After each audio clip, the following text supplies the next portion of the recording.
research, find out the pros and cons, and then you make that decision if this is what you want to do. And after they did that, they came back and convinced me. They said, all right, this is what we want to do.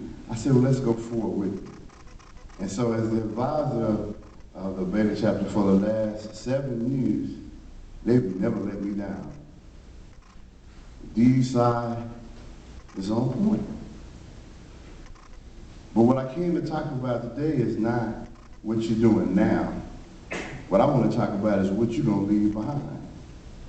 You know, I asked my brother Donnie when he emailed me, and that's my boy, when he emailed me, we just going back and forth. I got more emails from him than everybody else. But that's all right. Persistence. That's why you're here today. Persistence. And I always liken the Psi and Alpha Phi Alpha because they were first. I've been a member of Alpha Phi fraternity probably longer than some of you have been living. I'm not going to ask no birthdays. I'm just going to say when I pledged fraternity, it was still 1900 and something. 80 something.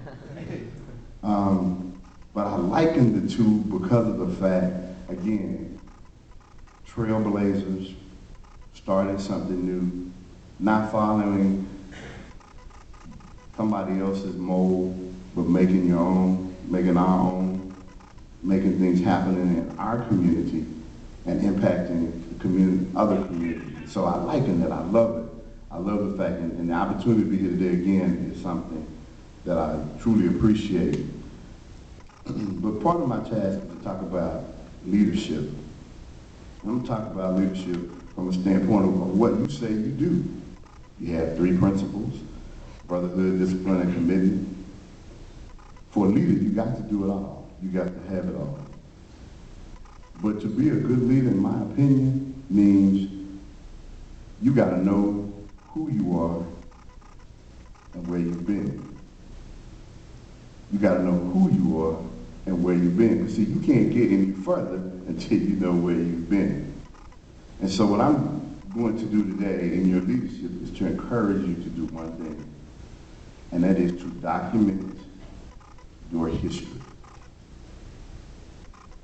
You need to have, if you do not already have, a history book. Every member of Delta Epsilon Psi needs a history book, because you can't understand your role as a leader until you understand how leadership plays into your organization.